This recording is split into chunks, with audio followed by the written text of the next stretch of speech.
big counter of summer hats for sale. And I tried on some hats, and here was a large hat. I guess they called them leggard. It was a kind of a cream-colored straw, and it had a wide blue ribbon around the flat crown, and streamers down the back, blue and white striped ribbon.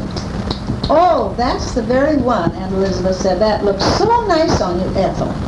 And it had an elastic under the chin. She says, that's the one to get. Well, being one never to argue with my parents or anyone in authority, I took the hat, much against my will. I thought, oh, this doesn't go along with my fall dark green and wine-colored velvet dress.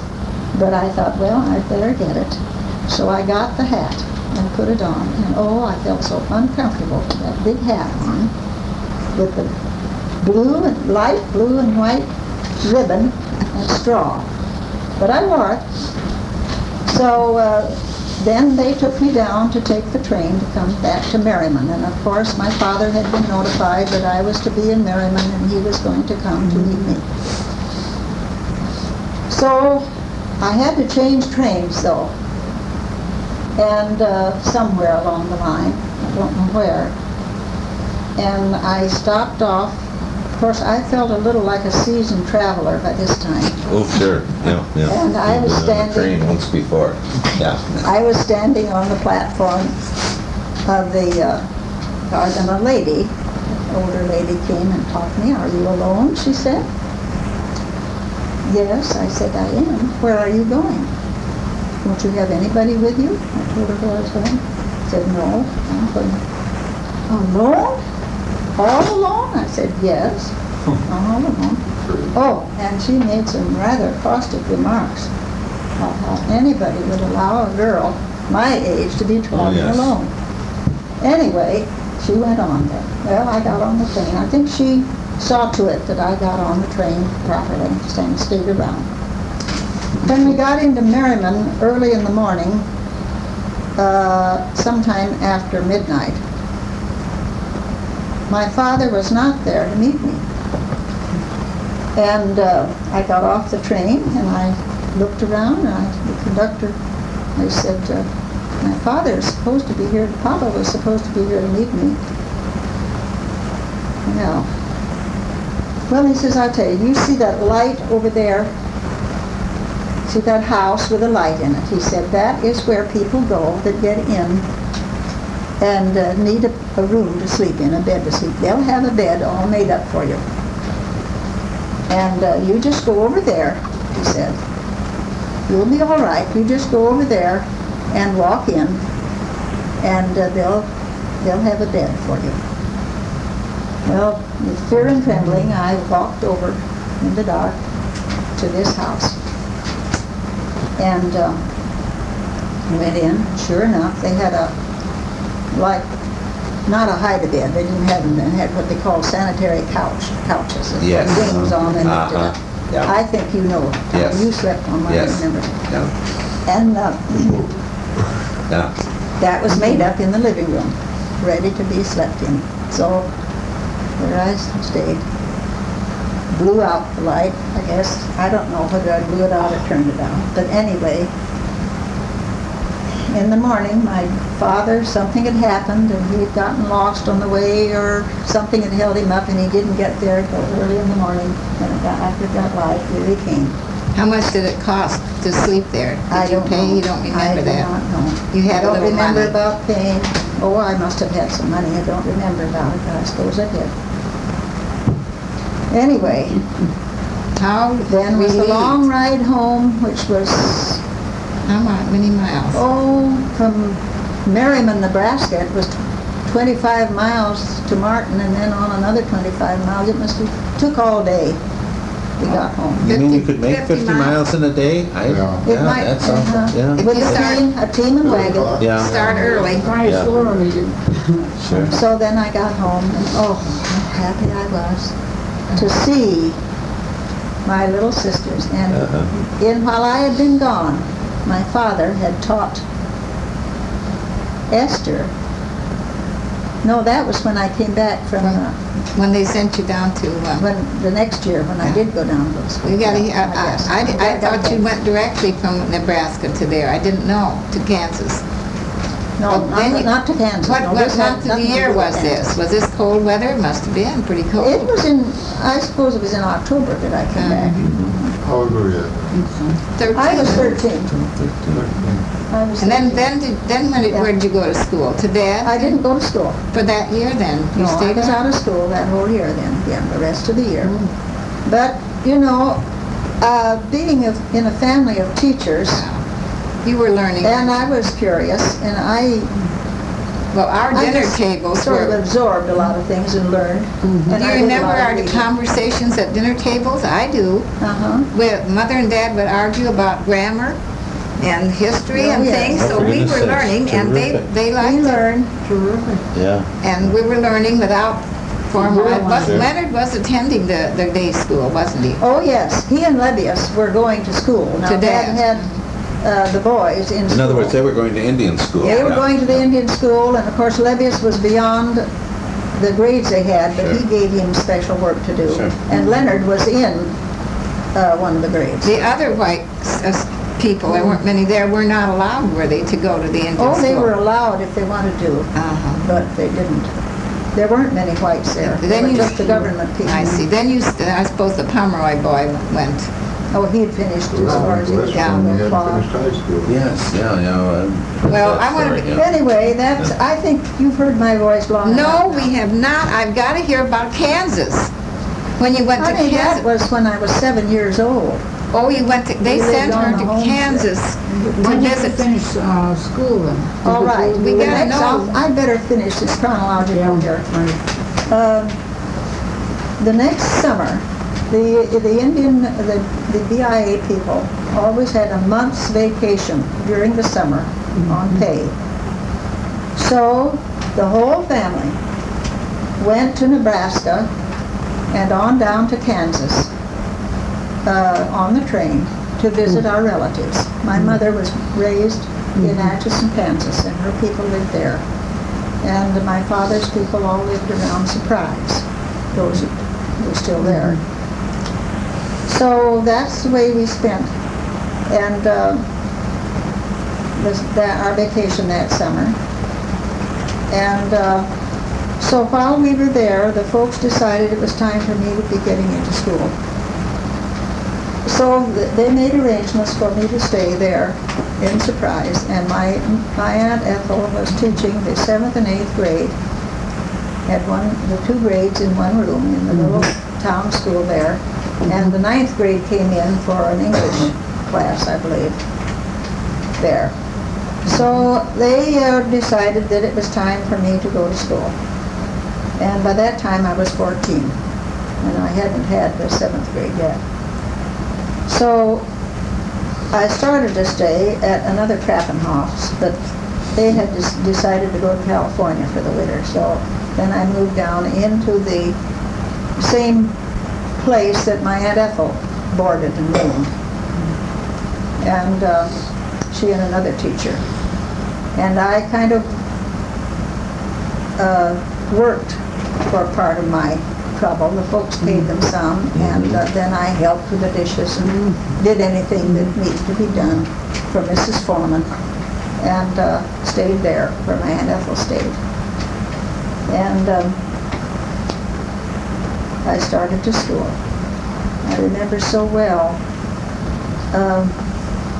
looking at the other girls and wondering just how I should wear my hair so that I wouldn't look too different from the other girls coming off of an Indian reservation where I had no companionship with Sure. other girls.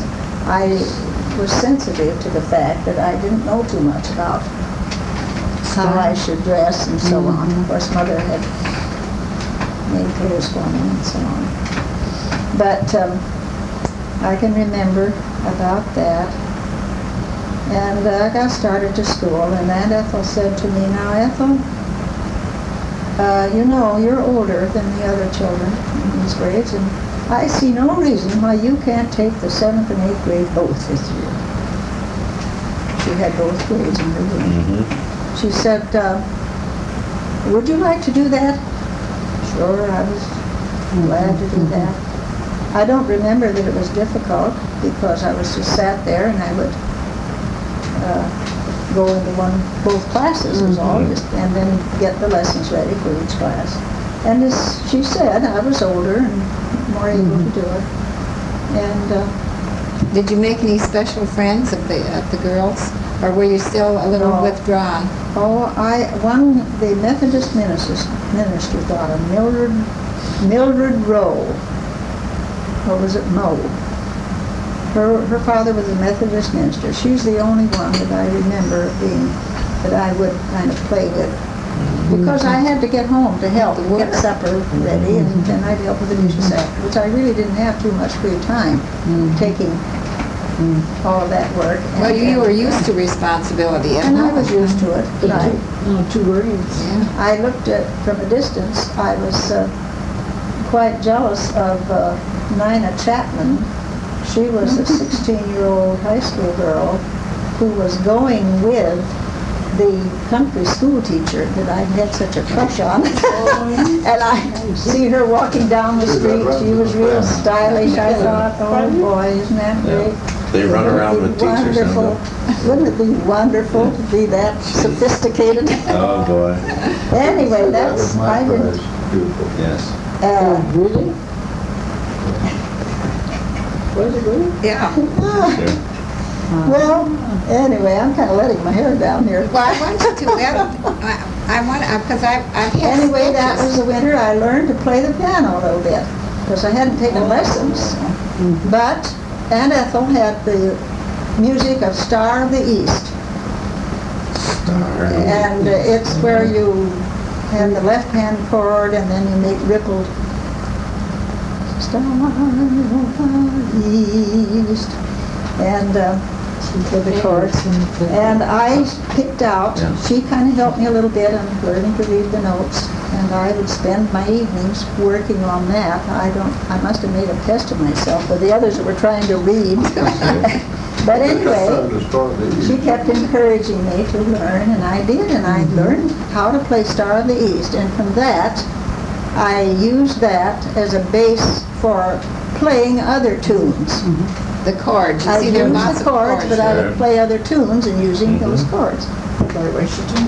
Well, anyway, And how'd you get home then, this time? the next spring, we took the examination, the state examination. Had to take an exam, there was a state examination given to all 8th graders.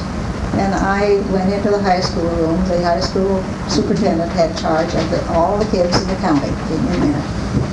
And this Chauncey Ludden, that I disliked so, he was one of them, and we'd go out Where for are you now? I intermission. don't believe. Back in Surprise. in the ending of the school year. They're back at Surprise. Yes. Then I'm still in Surprise.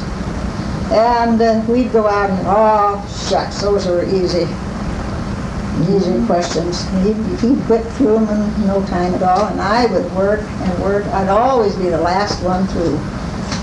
And no trick at all. The way it turned out, he failed his examination. Sure, sure. Uh-huh. Well, as it happened, I was such a thorough person and wouldn't give up until I'd finished everything up right. In fact, they gave it again a while later for anybody that either wanted to try again so they'd pass or raise their grades in some subject. And Aunt Ethel says, well, Ethel, why don't you go on in now and there was 1 or 2 that I didn't do quite so well, and take those over again. Maybe you can get a better grade. Well, I went along with it. And I took them over again, so I got a better grade. I got 100% in mental arithmetic. And Oh, boy. Yeah, mental arithmetic. Yeah. Well, as a result, with all of that pushing and boosting and all from my aunt and making me try again, why, I happened to get the highest grade in the county. Oh, for heaven's sake. So I got a letter that I was to come to the graduation for my award. But I was so anxious to get home. And I told Aunt Elizabeth, she said, by that time my grandfather had sold the farm. and had bought a house right across the street from Foreman's where I was living. And I was over there then the last week that I was there. And she says, well, aren't you going to stay and go to the graduation exercises? Oh, no, Aunt Elizabeth, I think I'll just go home. So I did. I went home. Went with the same route. Same route. Dad Oh, met I you. was a seasoned traveler by then. Oh, sure. And I don't even remember that trip. Whatever happened to your hat, Ethel? Oh, yes, it That did. nice Leghorn. Yes. I do not know. It I does. think it got burnt up. I don't ever remember wearing it again. Is that so? I Oh, my hated God. that You hat. hated it, huh? It didn't go with your outfit? It didn't go with my I know, outfit. but, Yeah. you know, the Did you Leghorn. finish Oh, high school before you goodness. started college? Then he went to No. high school and then. Oh, you don't want to hear all about that. Ethel, this is my one chance. I haven't had a chance to ask you all these Till I questions. finish just about Please. my education. No. Now, where were you? We wanna Where'd you hear- go to high We gotta have the With your love romances and affair. everything else. Your- Oh, you can't have, doesn't take me all day. Highlander. Where did you go to high school?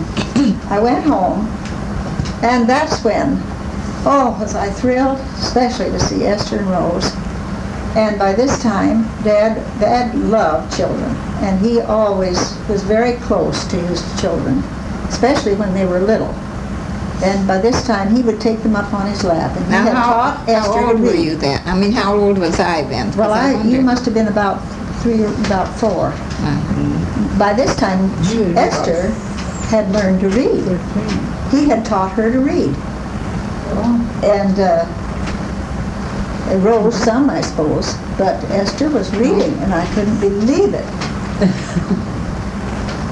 And so then that summer, then they said, well, we'll send Ethel to Kadoka to go to school, high school. Now, Kadoka was 30 miles away. Kadoka was 30 miles across the Badlands. It was the county seat of the county north of us. And it was an organized county. It was Right. off the reservation. About 200, 300 people there? I suppose at that time. Huh? Kadoka.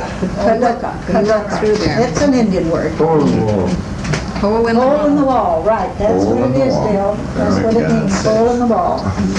We went across a beautiful area of Badlands, past Creek Basin. Went into Kadoka.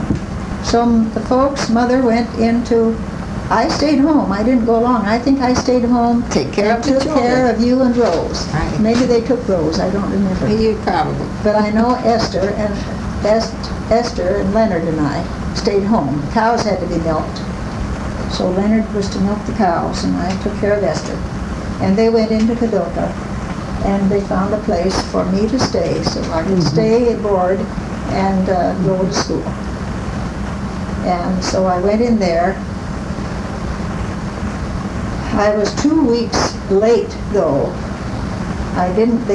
For some reason, I didn't get in there in time to begin school. I was 2 weeks late.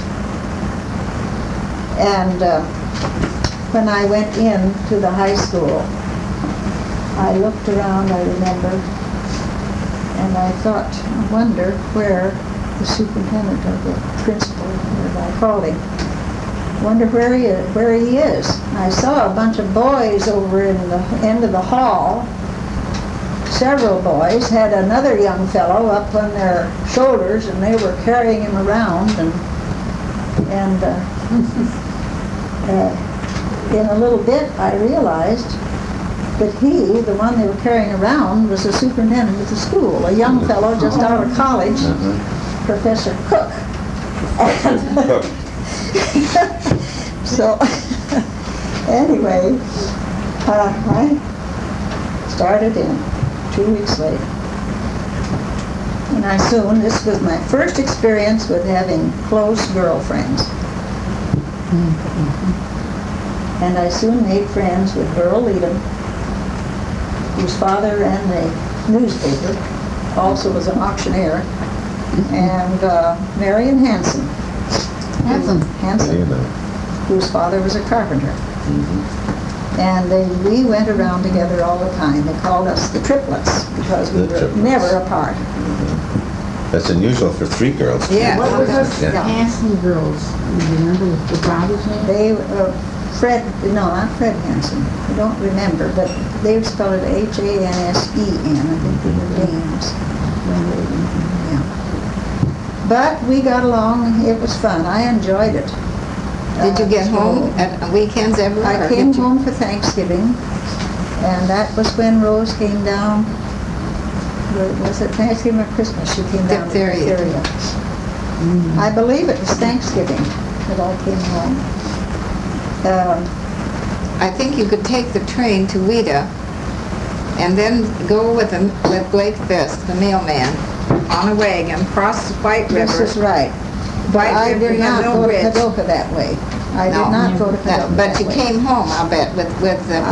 I don't Fisk. remember. Not then. Not then. Not that No, particular not time. when I was in Through the Kadoka. Badlands then? Yes, through the canyon. Oh, yes. It was there- You precipitous. see, in the meantime, while I was gone to Nebraska, I think it was, going to school, was when enough white ranchers had come in. The government had given permission to the Indians to either sell or lease their land to white ranchers if they wanted to. So the Indians had it for sale or lease at a very inexpensive price, very low price. And so farmers from Iowa and eastern South Dakota began coming in.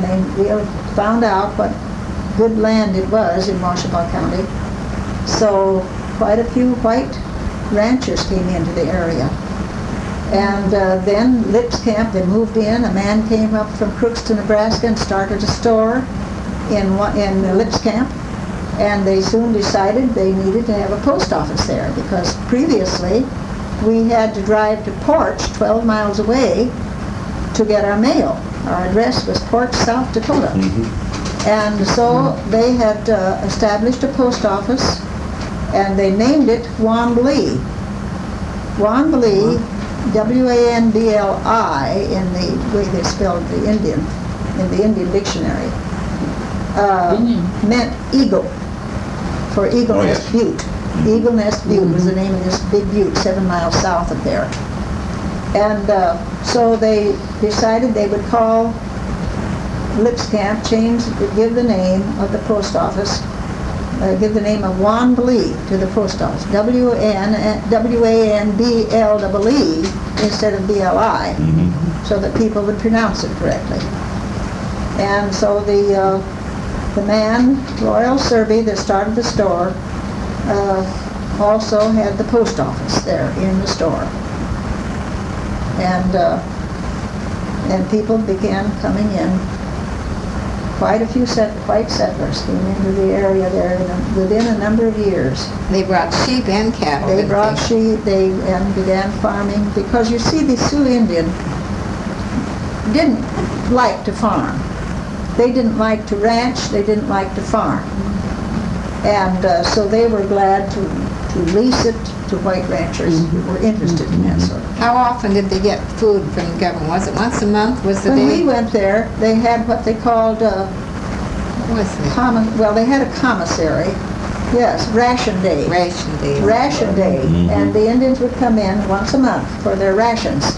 And usually on ration day, the government, they had a slaughterhouse outside of the village. And they would slaughter several cattle, how many they needed to, the government did, and issue beef to the Indians. And that day, it would be, if it was in the summertime, then the Indians would strip the beef in thin strips. And they had a rack made of poles, and they'd throw these strips of beef over the rack in the hot sun to sear and to dry, and that was the jerky. And dried beef, and they used it they cooked it, and even ate it raw, I guess, did they, Bill? Oh, I sure don't they know. I think they They're chewed pretty on tough. it. You're Chew on They it. just They Well, mix I it didn't with care about choke that. cherry. They mix it with wild choke Yeah, they would cherries. grind it up and. You mean you had choke cherries out there too? Yeah. Oh, yes, Oh, there for were God's sakes. wild- I thought that was wild a fruit. Wisconsin phenomenon. No, Oh. choke cherries and buffalo berries and June berries and Mhm. Wild plums. lots of wild plums. The Indians had this is a whole new area of thought here, the Indians' food. Mhm. But they, as Esther said, they ground up the beef and they ground up the choke cherries, Seeds and all. They seeds and ground all, the seeds of the and made a cherries. kind of a pudding with meat, this dried meat in it. and Was that cooked it. called pemmican? Like- No, No, that used to wasn't hang it up pemmican. I don't know what they on called it. racks. To dry it, that was to Yeah. dry it. Yeah. That's it, they hung it, And that they to dry fried it, they hung it up, that's the way they would keep it in the summertime. So, And then they also got sugar, didn't they, from the government? Didn't they oh get yes, flour and oh, there were sugar? commodities. I have We've always I have a had postcard of a ration day and an Indian woman with a bag of food. They carried the Knowledge. food in a bag. But that's probably where he learned. Out in Could be, Iowa yeah, and sure. in North Dakota. Yes. Sure. My father had spent a lot of time out. in Is that Iowa right? and North Dakota. Oh, He yes. had all the- he had Oh, relatives yes. out there. Uh-huh, And he used to love dried beef. I yes. mean, the real dried beef. Mhm. But what I couldn't understand is why they could eat it, because the flies were always swarming around that Mother beef. said, What Mother was that? said that, you see, they knew they'd hang it out in the hottest part of the day, and in that clear atmosphere, the sun was very hot in the Yes. middle of the summer. And it would sear the beef before the The flies could flies put- had a chance to lay- blow, as lay they the call it, eggs. blow it. Yeah. They lay Yeah. eggs in it. That was it. Yeah. Yeah, but once in a while though, they would, and Raleigh got very sick one time Yeah. Oh, he did. because the meat had been blown, and then it was really Yeah. bad. Yeah. So anyway, they established the post office, Swampoli, and the mail route then was to go through Buckle Canyon, right north of Bonbeli, to Wheaton, South Dakota, which was around 13 miles, I guess, to the north on the railroad across White River. And that road that went in the bottom, followed the bottom of the canyon along, crossed Buckle Creek, the name of the creek, 32 times. In 12 miles. 30? 12, 9, no crossings. Very, very, Went down, very forded it, in small other words, yeah. stream. In some places it Yes. was heavy. Yeah. And you could stop and get a drink right out of the stream, and I've Yes. done it. And I lost my first pair of glasses, laying Oh, them yes. down, and then taking a drink, and then couldn't find them afterwards. Sign the last. This is years later. Because they were washed away or because No, you I couldn't see? just, well, She because forgot that she... it was, everybody was hurrying to go, and I just couldn't find She them, probably so was I went saying, home "Come on, we've without. got And I was Yeah. practically blind, how could I find my glasses Sure. in the weeds? She wore glasses from the time you were, Quite 9 years old before I got them. So this is a number of years later. yes. Well, let's see now, we're back to while you finished your Crossing. education, you said, Oh, I got to Esther. finish my education. And you Oh, got a Esther. boyfriend up there Oh, that my yes. dad thought was, Oh, I didn't think you... Oh, Well, I'll really? tell you. Oh, another blessing. Once I was 15, you see. big girl. A little old for a Beautiful freshman in girl. high school. Uh-huh. But I had these two good girlfriends. And then the place I stayed, I sort of helped out to help pay my expense, which was good because it kept me busy. And came home for Thanksgiving, and I don't remember if it was Thanksgiving or Christmas. It was a vacation when Sister Rose, they were having a program over in the day school for the holiday. I think it was Thanksgiving We didn't, that Rose didn't go. Rose said, and I ran away. Ethel, would you stay, because Rose is kind of sick. She has sort of a sore throat, and I don't want to take her over there. Yeah. you see, the And doctor had everybody else. inoculated everybody else for smallpox and diphtheria, but Rose and I ran away.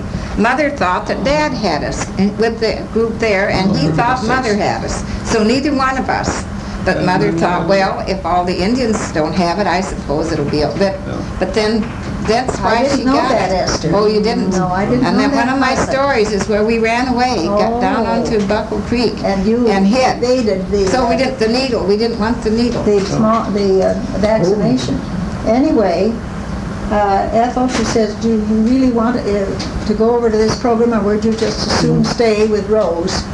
Because I don't want to take her over there. She has kind of a sore throat. And I said, yes, I'll stay. So I may be misjudging the time, but it seems as though it was that time. While I said, Rose, let me look at your throat. So she opened up her mouth, and I looked down at her throat, and here was a great big sack of yellow pus down there. Jeez. Oh, I said, my goodness. And when the program was over and they came back, I told Mother, I wish you would look in Rose's throat.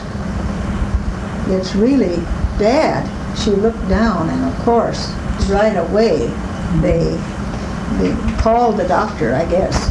The doctor had to come out No, from Kadoka, and he drove out. I don't know, he must have had a car by that time, I guess. And he gave us both the shots. Came Look at her out, ass. not only both, he gave all of us inoculations. Oh, he did. Wow. I don't think neither had to. He says, this girl has diphtheria.